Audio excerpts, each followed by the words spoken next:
We do have more in that breakup murder trial. Defendant Jodi Arias on the stand for her third straight day, giving explicit details about her relationship with the man she killed. So is Jodi convincing jurors she acted in self-defense? ABC's Ryan Owens is here with all the latest. Good morning, Ryan. Good morning to you, George. You're quite right. Day 3 on the stand, and Jodi Arias has still gotten nowhere near talking about the day she repeatedly stabbed and shot her ex-boyfriend. And it's not clear how anything she said on the stand so far has helped her case of self-defense. Ms. Arias, why don't you come up and take the stand, please? Jodi Arias' third day on the witness stand was straight out of a soap opera. It was just primarily physical.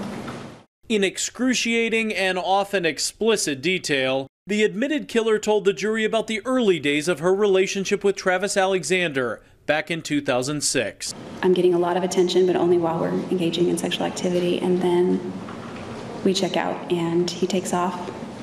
And I kind of felt like a prostitute, sort of. She's trying to convince the jury Alexander treated her like a secret, a throwaway sex object that he controlled in the years leading up to his brutal murder in June of 2008. She testified she converted to the devout Mormon's faith just a month after she met him. Who baptized you into the Mormon faith? Travis baptized me. That baptism included a vow of chastity, but Arias told the jury after the ceremony, when they were still in their church clothes, Alexander encouraged her to violate that vow. She started to cry as she detailed that encounter. Well, I can't say I wanted to, but I didn't stop him. One of Alexander's sisters rolled her eyes. I just went with his agenda, I guess. Though she says she killed in self-defense, Arias admits all of the trysts were consensual and has offered zero evidence of abuse so far. In fact, she says they started dating exclusively in February of 2007 and that on Valentine's Day, he sent her a shirt and shorts with his name on it. Evidence the defense says he was beginning to control her. But Arias testified at the time she got that gift on Valentine's Day, she actually thought it was cute. So the jury that was so riveted to this testimony, her testimony on the first day and a half, is now starting to look bored. And she is nowhere near done.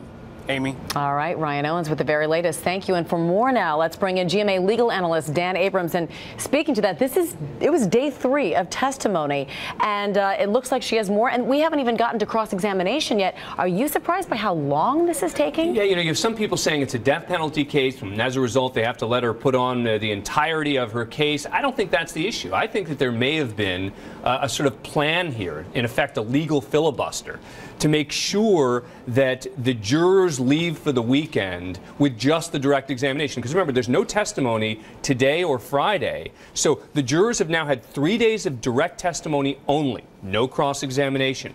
They go home for the weekends. They think about the case. They're thinking about her direct examination.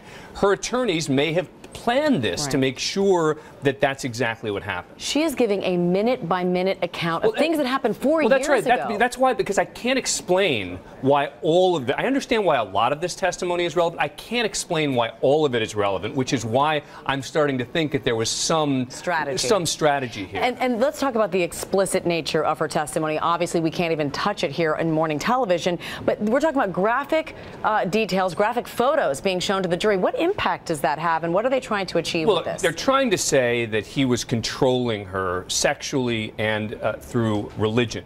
But the question about the impact depends on whether the jurors believe her, right? It becomes really important exactly how she's describing it.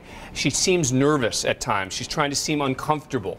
If the jurors don't believe that reaction, that's a big problem. If the jurors do believe that, that's entirely helpful. So while we talk about the graphic nature and the salacious nature of the testimony, actually the way she's responding to it becomes even more important. All right, and there will be much, much more to tell indeed. The cross-examination still coming next week. All right, Dan Abrams, thank you very much.